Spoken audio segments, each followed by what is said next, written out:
They say they were myth, but they're no longer myth now. When you read those books that said they're myth, they're not books of the year 2000.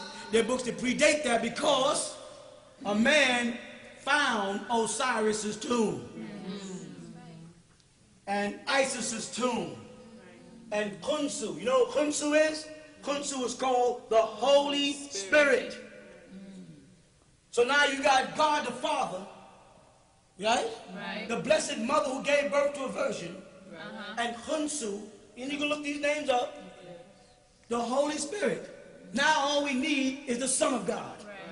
And his name is Horus. Horus. If you look in the Greek under the word son, right in your New Testament, the name there in Greek is Horus. You think that's a coincidence? No.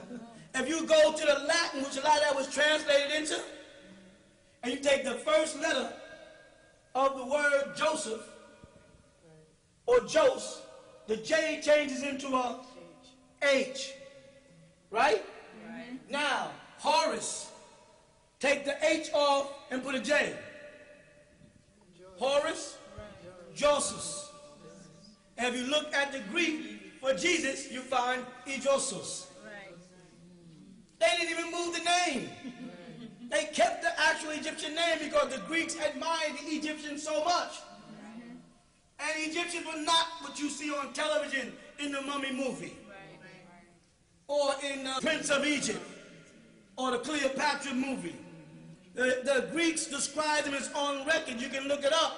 Herodotus, Dionysus, they all said, when I got over there, I saw black people with nappy hair. I thought they were Ethiopians or Hamites. They were trying to go back to what they understood. But they didn't know when they said, I thought they were Ethiopians. They were going back to the Hebrew Cush, which means black. I thought they were Hamites. They're going back to the Hebrew Ham, which means black. They were saying, I saw Negroes over there.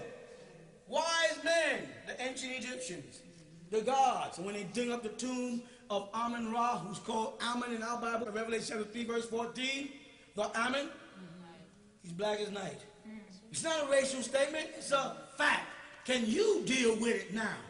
We've been dealing with it. Can you deal with it now? The darkness is not bad. The black is not bad. And God was in darkness when he said, let there be light. Are you with me? Yeah. Anything else? We have one more discovery to show you. A find that Dr. Hawass calls the biggest adventure of his life. A burial chamber for a god hidden deep in a Giza shaft. But before that, we'll address one more controversial theory. As we have seen, many suspect ancient Egypt was influenced by a vanished genius culture. For one group, the Rock of the Sphinx speaks the truth. Was there a lost civilization that lived on the Giza Plateau? Perhaps the answers have been right in front of us all along, in the mystery of the Sphinx. Egyptologists have always believed that the Sphinx was carved by the pharaoh Khafra, that it's his face you see on the body of the lion. But author John Anthony West sees something more. The head of the Sphinx is much, much too small for its body, yet the head is a perfectly fashioned and perfectly proportioned head. The body is a perfectly proportioned body. So our belief is that the Sphinx has been altered at some point or another in its history. If the pharaoh Khafra had his face carved onto an existing structure, then it's possible the Sphinx is much, much older than we think. There is definitive evidence that the Sphinx was in fact weathered by constant rains. What attacks limestone and dissolves it away is water. The only way that such a fissure forms in a rock face that's cut smooth is by rainwater, lots and lots of rainwater falling down over long periods of time. But how can that be? Egypt's been a desert for more than 10,000 years.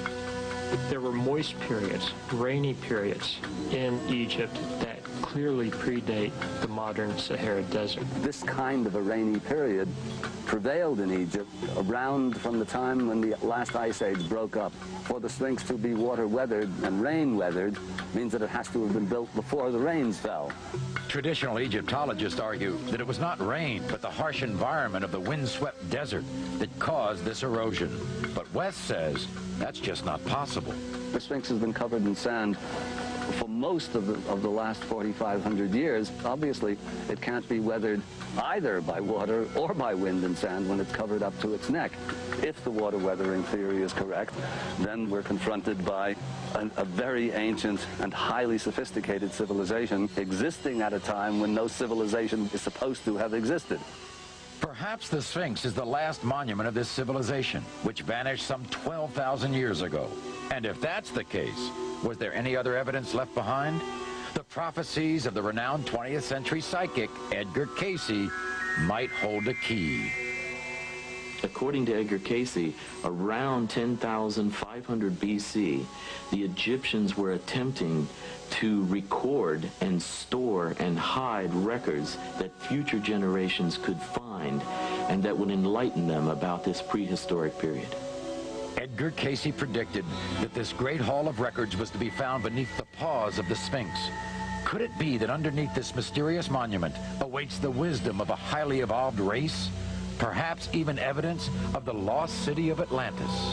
These records that are hidden in Egypt will surprise us and break us through a limited thinking that we've had about who we really are and what life's really all about. So it will require the right heart to open that chamber. 2 years ago, an American research team came to Giza and using ground-penetrating radar reported odd readings underneath the Sphinx. The findings suggested the possibility of an underground chamber. More recently, however, Dr. Hawass discovered just that, a subterranean chamber. And it lies at the bottom of a long shaft not far from the Sphinx. This long hidden chamber honors the greatest of Egyptian gods, Osiris.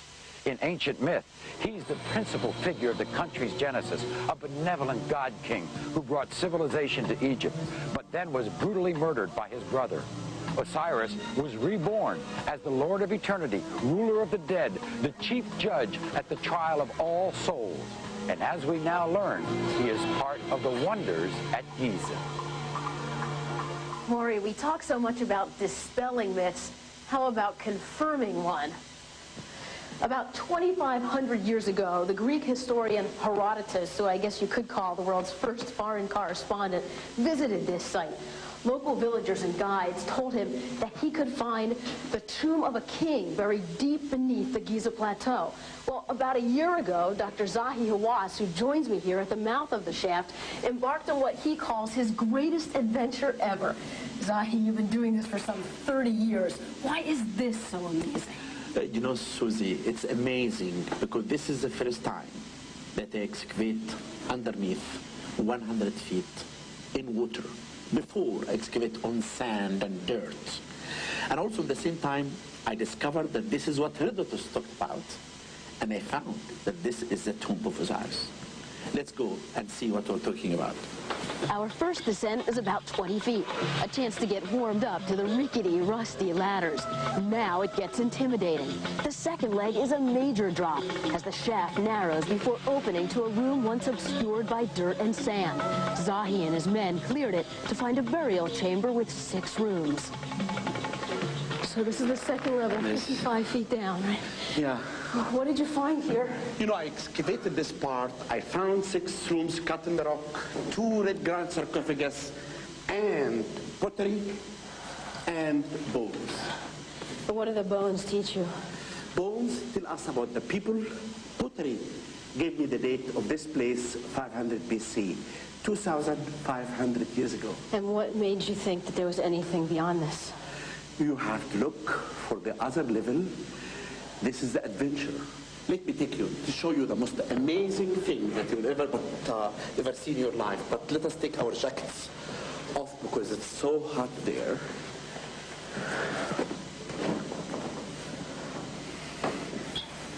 Oh my.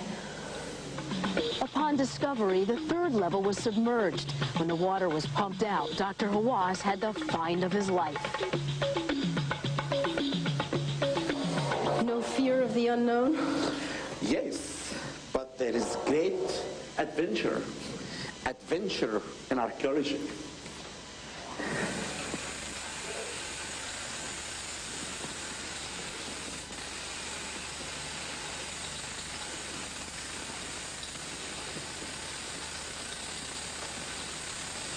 خلاص قفوا بقى وارجعوا هناك. So we're 100 feet down now. What is this? Susie, this is the tomb of Osiris. The god of the underworld.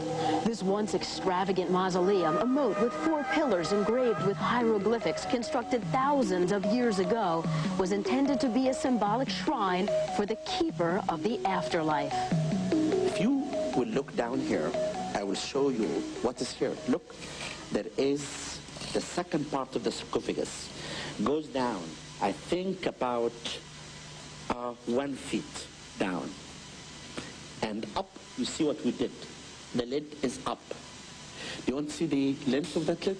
Okay, let us watch out. Let us see. How much would something like this weigh? Oh, the weight of this was 11 to 12 tons. What's the length? Just about 9 feet. 9 feet. Then the whole lid and the second part is about 11 to 12 tons weight. And how could they get 12 tons down 100 feet? You know, when they cut the shaft, they fill the shaft with sand, and they cut side shafts. They take the sand from the side shafts, and the sarcophagus will come down piece by piece. And there's more. Archaeologists agree that below the Giza Plateau lies a network of tunnels. Could this be the center? A gateway? Our first evidence is stunningly revealed. I will go now and show you this exciting place.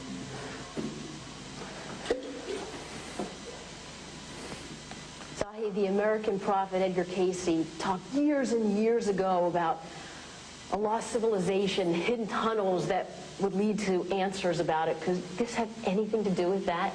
You know, Susie, Cayce, Edgar Cayce and lost civilization, it's a legend, it's a myth. The Arabs in the last century, they talked about all of this, and psychic brought it to us back. But to be fair, I did not excavate this tunnel yet. Then really I don't know where it leads us. But I always say that you never know what the sand and the tunnels of Egypt may hide of secrets. Zahi, thank you so much for allowing us to experience this adventure with you. You are welcome, Susie. And Maury, I guess on a personal level, I am in awe of this whole thing, and what a once-in-a-lifetime opportunity to be a part of this great discovery that will certainly fuel the fire and the speculation that we can find the answers, perhaps details of a lost civilization, instructions for our future. Maybe. Thanks, Susie. We can hear the call to prayer for a new day here at Giza. And now there's this obvious question. Where do the tunnels that they were talking about take us? Tonight you have heard from the many who think a piece of ancient Egyptian history is missing. What if they're right? What if a tunnel leads to a chamber beneath the Sphinx? What if there is a hall of records that contains the wisdom of a past civilization, a lost culture whose combination of science and spirituality was even more advanced than our own? The idea is outrageous. But in opening the lost tomb tonight, we have learned, as Dr. Hawass told us, there is much yet to be revealed under the Giza sands. We'll be right back.